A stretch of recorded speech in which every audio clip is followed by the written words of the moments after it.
Ini adalah labu siam milik tetangga saya.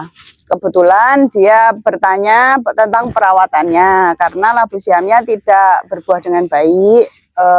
Dia bertanya tentang perawatannya mulai dari pruning, pemupukan dan lain-lain. Jadi di sini saya mau sedikit memberi panduan tentang pemangkasan atau pruning yang tepat dan cara pemupukan yang baik. Pohon labu siamnya ini sudah berapa bulan sih Bu ini usianya? Bu, ini kira-kira udah 3 bulan Mbak, tapi nggak bisa berbuah. Oh, ini itu masalahnya gini Bu. Harusnya gimana? Ini itu karena daun-daunnya yang sudah tua ini itu tidak diambili, jadi dia tidak mau berbuah dengan baik Bu. Harusnya begini ya. Ini yang sudah tua-tua ini diambil supaya nutrisinya merambat ke batang terus berbuah dengan baik Bu. Terus ini sebenarnya ini tempatnya kurang lebar ini sebenarnya. Iya, tempatnya kurang lebar, para-paranya ini kurang panjang. Jadi ini kerimbunan. Terlalu rimbun ini daunnya. Daunnya yang muda-muda ini bisa diambil loh Bu, sebagian bisa di sayur. Di belakang saya ini termasuk salah satu contoh labu siam yang kurang berproduksi, jadi dia kurang berbuah. Kenapa? Karena kurang perawatan. Kurang perawatannya seperti apa? Jadi di labu siam ini tuh terlalu rimbun daunnya, terlalu banyak daun, kurang di pruning istilahnya, kurang dipangkas. Harusnya daun yang sudah tua seperti ini tuh harus diambil, kita buang supaya nutrisinya itu dia mau nutrisinya itu bisa ke buahnya, jadi buahnya bisa lebat, bukan daunnya yang lebat. Caranya kurang lebih seperti ini. Jika ada daun yang sudah tua, sudah kuning seperti ini harus dibuang, harus diambil seperti ini supaya nutrisinya itu bisa merambat ke buah-buahnya itu, sehingga buahnya lebat.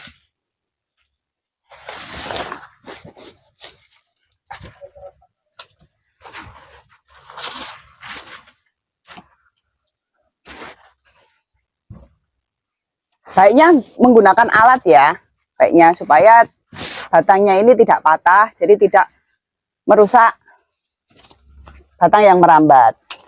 Sebaiknya kita gunakan pupuk organik saja, tidak perlu menggunakan pupuk kimia ya, bisa dari dedaunan yang membusuk atau dari kotoran hewan.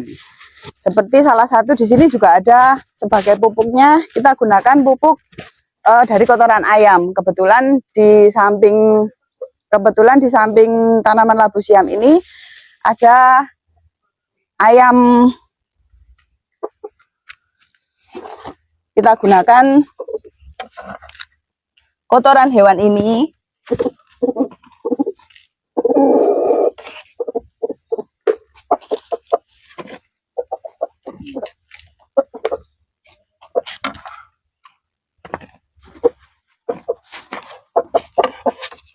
Ini juga tercampur dengan sisa-sisa makanannya, seperti beratul, nasi, dedaunan, begitu. Kita ambil. Menanam labu siam itu lebih bagus jika di bawahnya atau di sekitarnya itu ada kita merenak hewan seperti ayam, lebih-lebih ayam petelur. Jadi kita dapat manfaat dari ayamnya, dari telurnya kita gunakan sebagai lauk pauknya. Terus kotoran daripada ayamnya bisa kita gunakan sebagai rabuk. Daunnya dari labu siam yang sudah tua itu bisa kita gunakan sebagai makanan ayamnya. Jadi ekosistemnya itu, rantai makanannya itu berputar tanpa kita harus membuang manfaat daripada labu siam sendiri dan juga kotoran ayamnya. Untuk pemupukan biasanya saya lakukan setiap kurang lebih 1 bulan 2 kali atau 3 kali, tergantung daripada kotoran si ayam ini sendiri. Kalau sudah menumpuk banyak, tentu saya ambil, saya pupukkan di sekitar akar-akar daripada labu siamnya ini sendiri. Jadi kita tetap dapat manfaat daripada kotorannya hewan. Labu siamnya bermanfaat buat kita, daunnya bermanfaat buat si ayamnya. Kita juga dapat manfaat dari telur ayamnya. Ini sudah pernah panen apa belum Bu ini Bu? Udah 3 kali, udah 3 kali. Udah panen 10 kilo sama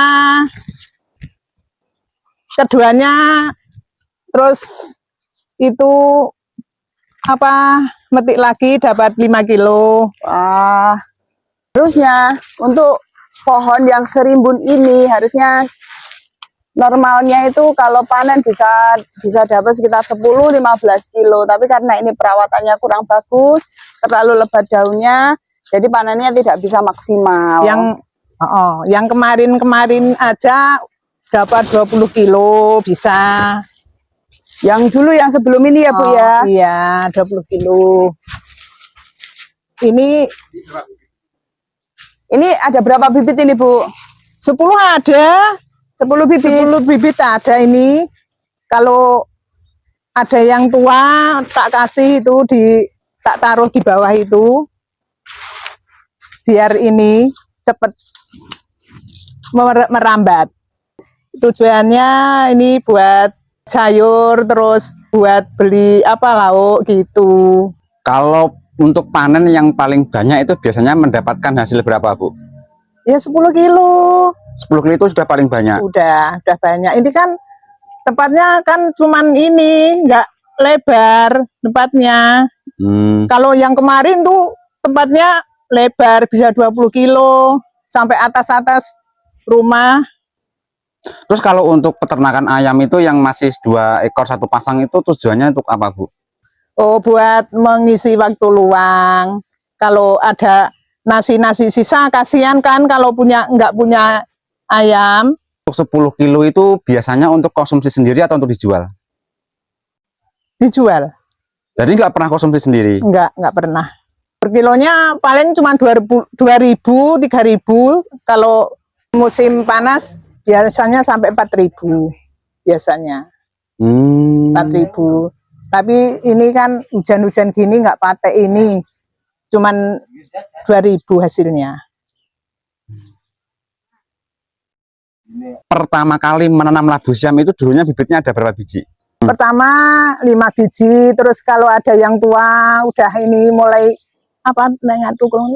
udah meletak-meletak, udah tumbuh tunas gitu ya? Kalau udah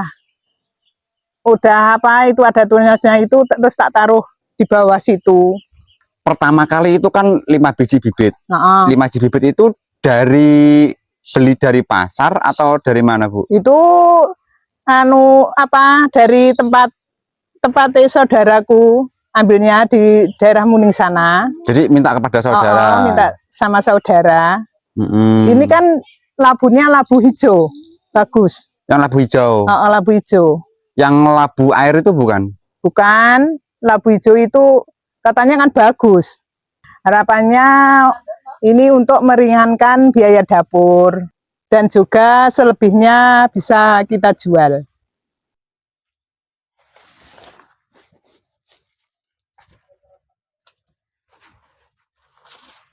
Untuk menghasilkan cuan, kita tidak boleh hanya berpangku tangan, diam diri di rumah. Kita harus mengisi waktu luang kita, merawat tanaman kita. Kita harus tekun, sabar, dan telaten tentunya. Merawat tanaman yang sudah kita tanam supaya dia mau berbuah dengan baik, dengan subur. Jika kita memperlakukan tanaman kita dengan baik, tentu tanaman ini akan menghasilkan hasil yang baik juga buat kita. Jadi intinya, sesuatu yang baik dari kita untuk tanaman juga akan menghasilkan yang baik buat kita, menjadi suatu ekosistem yang bagus, menghasilkan yang bermanfaat. Sekian cerita saya tentang tanaman labu siam hari ini. Semoga bermanfaat dan jangan lupa subscribe Cerita Alam Indonesia.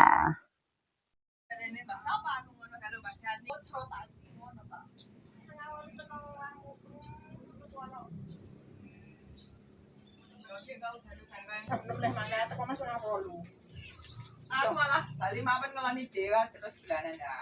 Bisa metu bani. Astagfirullahaladzim.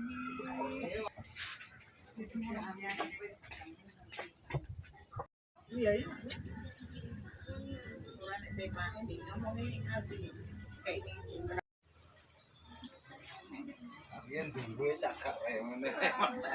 Malah duwe nambah ngomong kok.